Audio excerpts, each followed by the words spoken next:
नमस्कार मित्रों, मेरे इस चैनल पर आप सभी लोगों का हार्दिक अभिनंदन।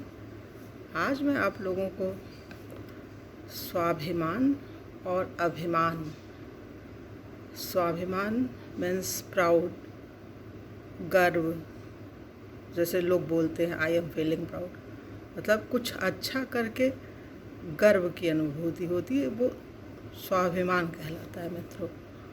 और जो अहंकार होता है वो क्या है?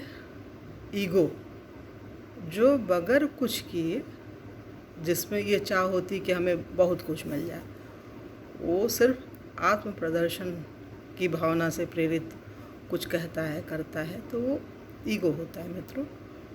तो इस संबंध में बताने वाली हूँ, आप लोग ध्यान से सुनिए। स्वाभिमानी जो होता है वो जो है वो चरित्रवान होता है। वो नीति, नियम, मर्यादा और एक कानून के दायरे में धर्म को आधार बनाकर जीवन मूल्यों को मानते हुए तब कोई काम करता है। वो जो है चरित्रवान होता है। स्वाभिमानी व्यक्ति जो कुछ करता है वो कुछ करके लेने की चाह रखता है, मीन्स कर्तव्य से अधिकार की प्राप्ति। वो पहले कर्तव्य करेगा, फिर अधिकार की चाह रखता है। कुछ करके कुछ पाने की जो चाह होती है मित्रों, वो स्वाभिमान है। और अहंकार क्या है? बगैर कुछ किए बहुत कुछ पाने की चाह, वो है अहंकार।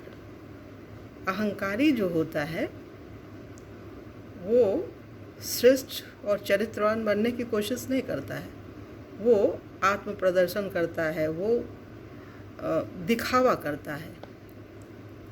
वो उसके अंदर एक बनावटीपन होता है, कुटिलता से प्रेरित उसके सारे कार्य होते हैं। वो जो भी कहता है, करता है, वो लोगों को दिख जाता है कि एक अहंकारी व्यक्ति है ये।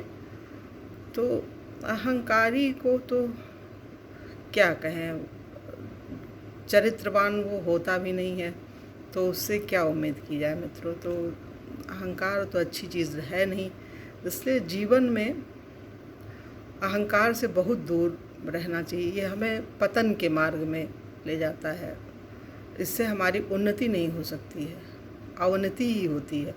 हमको लगता तो है, लेकिन वो अहंकारी जानता भी है, उसको एहसास होता है कि कुछ है कमी हमारे में, लेकिन फिर भी वही करता है।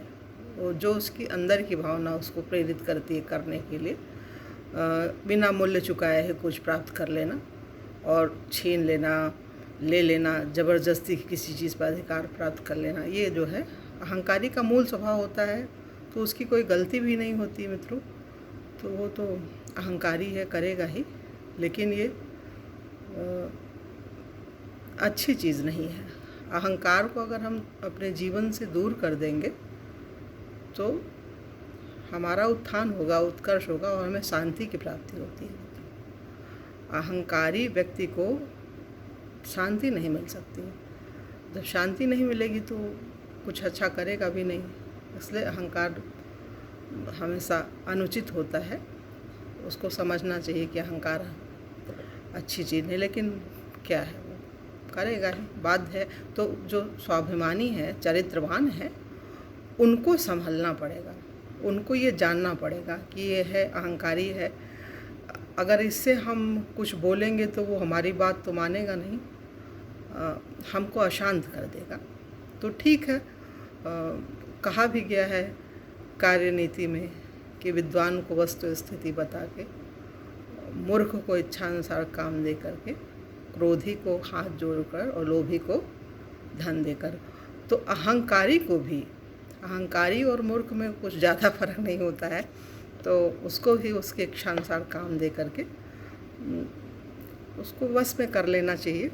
और वो बहुत बड़े काम भी कर जाते हैं। कभी कभी अहंकारी लोग असंभव काम भी संभव कर दिखाते हैं, तो उनकी भावनाओं को समझ करके जो स्वाभिमानी लोग हैं उनसे काम निकाल सकते हैं और एक संतुलन बना सकते हैं। जो दिन प्रतिदिन की दिनचर्या है उसमें दोनों का ही नाता होता है, स्वाभिमानी अभिमानी दोनों लोगों का, तो उनमें विशेष उत्तरदायित्व होता है स्वाभिमानियों पर। वो संतुलन बना करके घर परिवार में, अपने संस्थान में, ऑफिस में, जहाँ भी काम करते हैं, स्कूल में ही अगर पढ़ाई कर रहे होते हैं, कॉलेज में, कहीं भी जो भी है, तो संतुलन बना करके एक सामंजस्य के भाव के साथ काम निकाल सकते हैं, अपना भी और उसका भी काम कर सकते हैं। तो ये उनके ऊपर विशेष दायित्व होता है मित्रों, जो स्वाभिमानी है, जो जानते हैं कि ठीक है, और उनका अभिमान जो है आहत नहीं होता। स्वाभिमानियों का स्वाभिमान आहत नहीं होता है। अगर वो अभिमानी से काम कराना चाहे तो बहुत बड़े बड़े काम करा सकते हैं। तो ये विशेष चीज़ है मित्रों, अभिमानी और स्वाभिमानी की जो एक परिभाषा हमारे मन में आई है और जो हम बताना चाहते हैं कि हम लोगों की संगति तो रोज़ रहती ही है इन लोगों, मतलब अभिमानी लोगों से, तो उसमें संतुलन बनाना है, ये विशेष चीज़ है। और स्वाभिमानी व्यक्ति बना सकता है, क्योंकि उसको पता है कि हमारा स्वाभिमान जो है आहत नहीं होगा, वो है जैसा है, हम उससे अपना काम करा लें, इसी में हमारी बुद्धिमानी है, तो वो करता है। तो मित्रों, इन दो लोगों के बीच जो है, जो तीसरा भगवान है साक्षी स्वरूप, वो देखता है। तो कभी कभी होता है कि अभिमानी बहुत जीतने लग जाते हैं और स्वाभिमानी बेचारा पिछड़ जाता है, लेकिन अंततः जो विजेता बनता है वो स्वाभिमानी ही बनता है, जीत उसी की होती है मित्रों। तो इसमें कभी हमको अपने मन को आहत नहीं करना है, दुखी नहीं होना है। ये दो चीज़ों का ध्यान रखते हुए कि अंत में हमारी जीत होगी, कोई बात नहीं, आज हमको उसकी बात माननी पड़ रही है, उसको, वो बॉस भी होता है कभी कभी, तो उसको उसी का अहंकार बढ़ने दिया जाए, हम अपने ईगो, सेल्फ एस्टीम को थोड़ा लो करके उसकी बात मान लें और अपने काम को सुचारू रूप से चला लें, तो इसी में फ़ायदा है। नहीं तो फिर क्या है, स्वाभिमानी आहत होता है और वो छोड़ देता है, जल्दी से हार मान लेता है।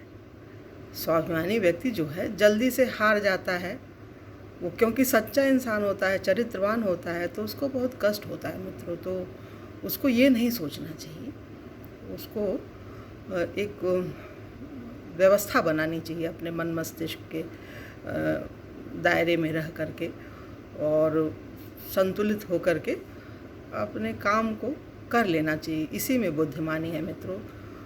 तो स्वाभिमानी और अभिमानी जो एक बहुत छोटी सी एक रेखा होती है दोनों के बीच में, पता भी रहता है और नहीं भी रहता है, बड़ा सूक्ष्म होता है अहंकार मित्रों, जल्दी पता नहीं चलता है, लेकिन वो अहंकारी व्यक्ति होता ही है। आपसे ऐसी मीठी मीठी बातें करेगा और फिर काम ऐसा कर देगा कि फिर बड़ी मुश्किल से आ जाएगी आपके जीवन में। तो ये सब जानते हुए भी उसके साथ आप रहिए, काम कीजिए, नुकसान अपना मत कीजिए। आपको नौकरी करनी है, कुछ काम करना है, जो भी करना है, तो उसको एक संतुलन बना करके चलिए। और कोई बात नहीं है, आहत हो रहा है आज आपका स्वाभिमान, कल वो सक्षम हो जाएगा, समर्थ हो जाएगा, तो जीत आपकी ही होएगी। लोग आपको सराहेंगे, अच्छा बोलेंगे और आपको एक संतोष की प्राप्ति होगी। जो संतोष होता है मित्रों, उससे बड़ा कोई धन नहीं होता है। अगर स्वाभिमानी हो करके आप सह ले रहे हैं तो बहुत अच्छी बात है मित्रों, अच्छी बात है, इसको ध्यान में रखिए। तो स्वाभिमानियों के लिए तो एक चीज़ बोलना बहुत ज़रूरी है मित्रों, वाह वाह करता निकल गया सारा जहां, तारीफ मेरी पर तस्वीर तेरी थी। स्वाभिमानी व्यक्ति ऐसा ही होता है। और अभिमानी ये होता है ना, हमको उनसे है वफ़ा की उम्मीद, जो ये जानते ही नहीं है कि वफ़ा क्या चीज़ होती है। ये श्रेणी जो है अभिमानियों की होती है मित्रों। तो ठीक है मित्रों, हम समझते हैं कि आप लोग समझ गए होंगे मेरी भावना को, मेरी बातें आप तक ज़रूर पहुंची होंगी। तो अगले वीडियो में हम आप लोगों से पुनः मिलेंगे। तब तक के लिए जय हिंद, जय भारत, ओम शांति, ओम शांति, ओम शांति।